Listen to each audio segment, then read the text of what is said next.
मित्रों, आप सभी का गृह मंत्रालय की इस प्रेस वार्ता में स्वागत है। वैसे तो बिहार में चुनावी माहौल है, परंतु आज मैंने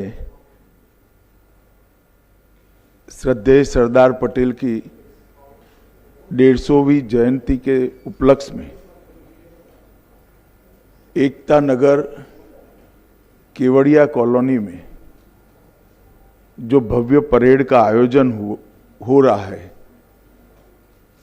उसकी इंफॉर्मेशन देने के लिए आप लोगों को निमंत्रित किया है।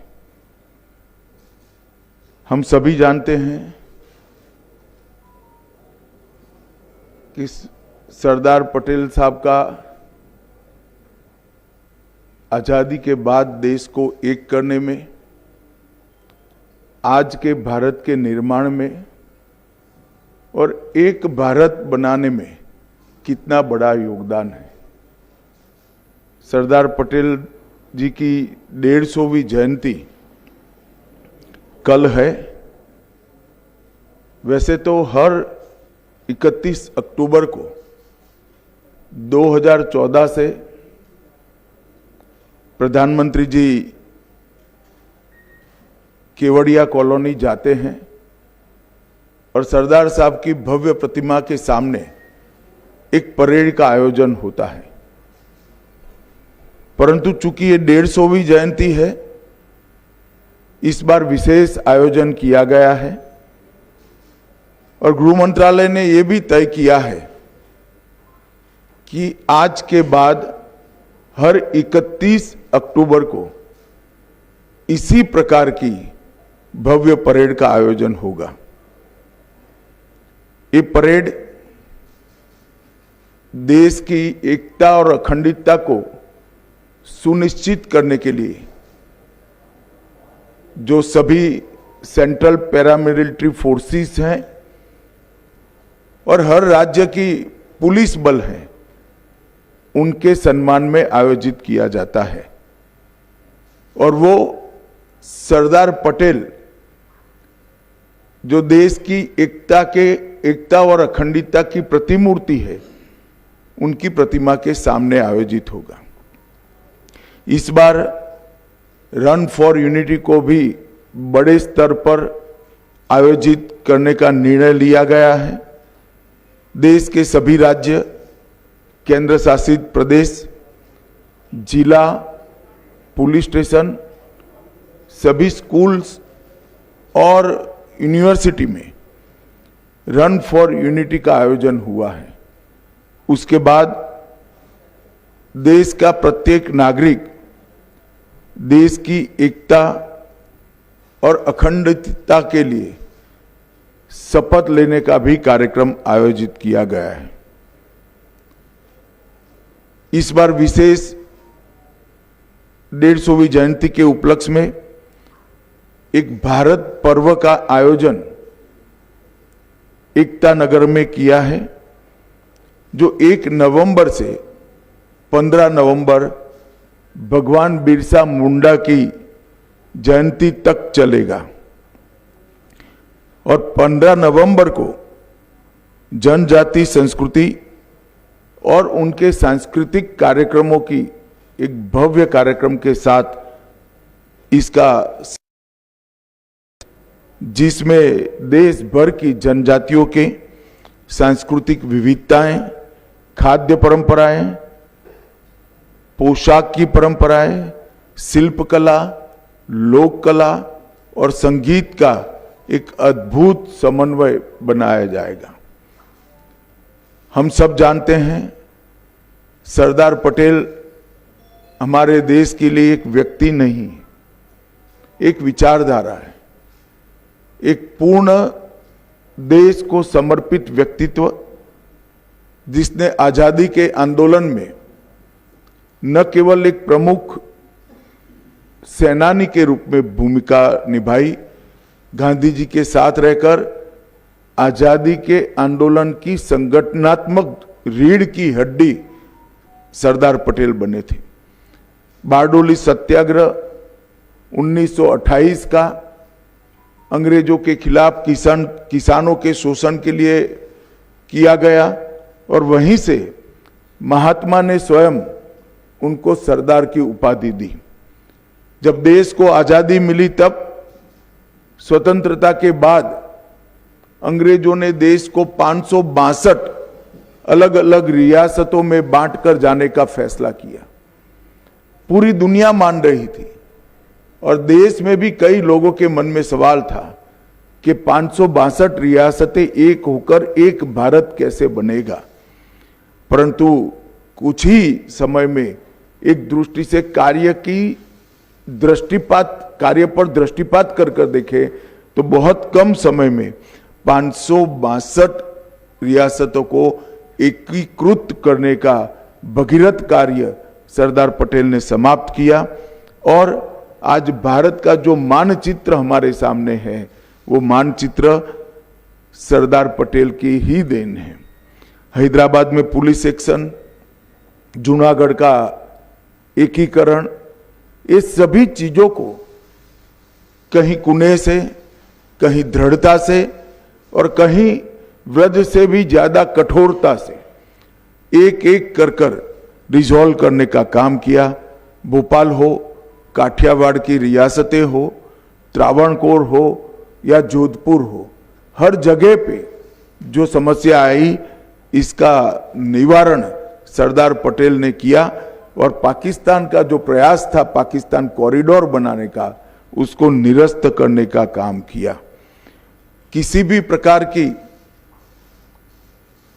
प्रचार की अपेक्षा के बगैर, किसी भी प्रकार के यश के अपेक्षा के बगैर देश के लिए जीवन कैसे जिया जाता है उसका उत्कृष्ट उदाहरण सरदार पटेल थे। जब पूरा देश 15 अगस्त को तिरंगा फहराने में व्यस्त था तब सरदार पटेल कमांड रूम में नेवल ऑफिसरों के साथ एक ऑपरेशन मॉनिटर कर रहे थे, जिसके कारण ही आज लक्षद्वीप भारत का हिस्सा बना है और हमारी दक्षिणी सीमा बहुत मजबूत हुई है और उस ऑपरेशन के कारण ही लक्षद्वीप में तिरंगा फहराया गया। दुर्भाग्य की बात है कि आजादी के बाद सरदार पटेल के निधन के बाद सरदार पटेल को भुलाने में कांग्रेस पार्टी ने कोई कसर नहीं छोड़ी।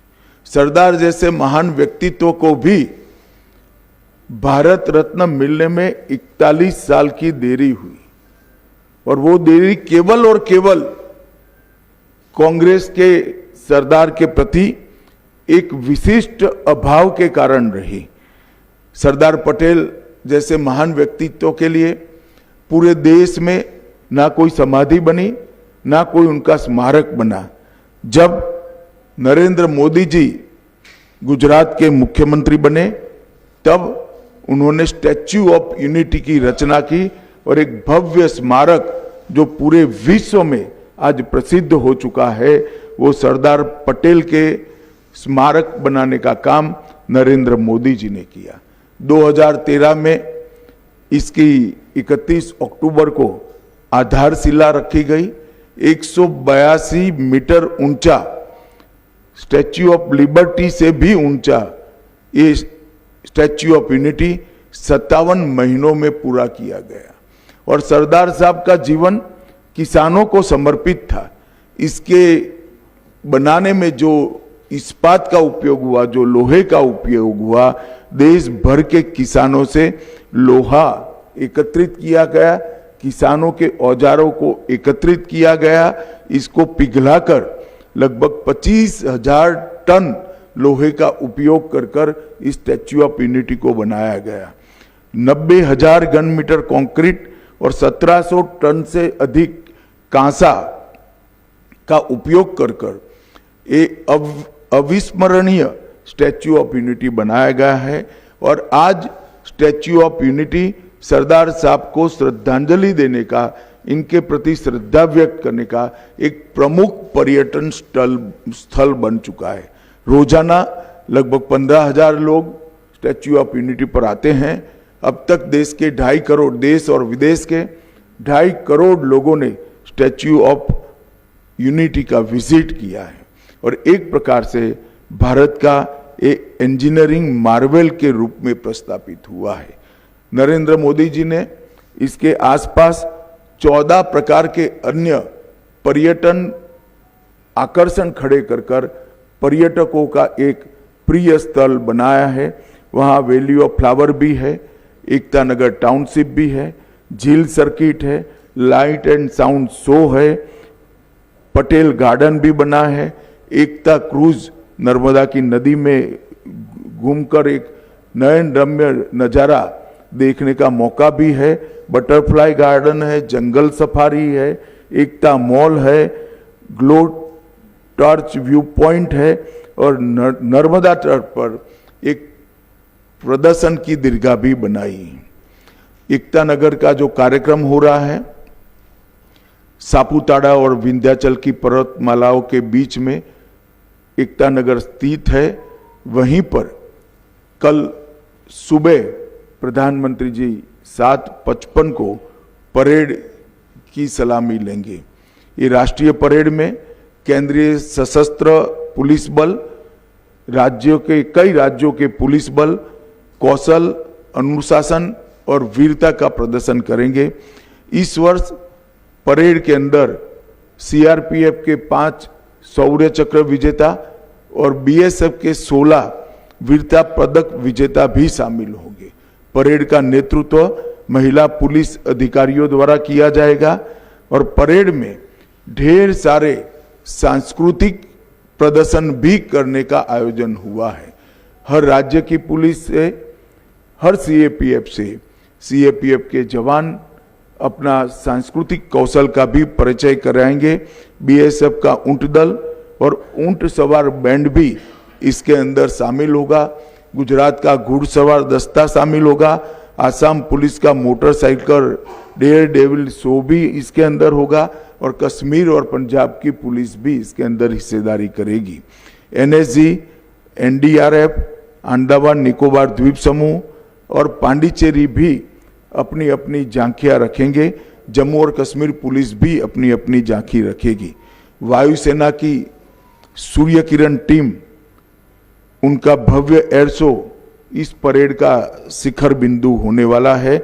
900 से ज्यादा कलाकार देश भर से आकर हमारे देश की सांस्कृतिक विरासत को देश और दुनिया के सामने रखेंगे और एक प्रकार से ये परेड सच अर्थ में भारत की एकता का परेड बनकर रहेगा।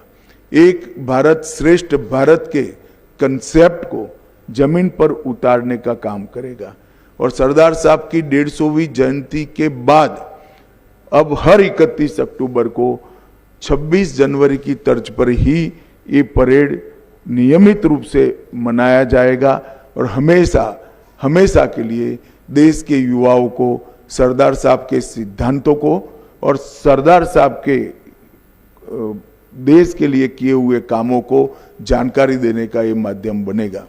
मेरा सभी मीडिया के प्रतिनिधियों से विनती है कि इस परेड को ज़्यादा से ज़्यादा लोगों तक पहुंचाने के लिए आप मदद करिए और इस परेड के माध्यम से फिर से एक बार देश में एकता और अखंडितता के लिए एक मजबूत माहौल खड़ा हो, इस दिशा में हम सब काम करेंगे। ये इन्फॉर्मेशन देने के लिए ही बीच चुनावी माहौल में आप लोगों को बुलाया था, क्योंकि और कोई पॉलिटिकल बात हो नहीं सकती। आचार संहिता यहाँ पर विद्यमान है। चुनाव आयोग से परमिशन लेकर इन नॉन पॉलिटिकल इश्यू पर ही आपसे बात करने के लिए आप सभी को बुलाया था। आप सभी का आने के लिए बहुत बहुत धन्यवाद और मैं आशा करता हूं कि आप सभी भी आप अपने अपने माध्यम से ये भारत की एकता को सुदृढ़ करने वाली घटनाक्रम को देश की जनता को और विशेषकर माताओं बहनों को और युवाओं को उन तक पहुंचे, इसमें हमारा सहायता करेंगे। फिर से एक बार आप सभी का बहुत बहुत धन्यवाद।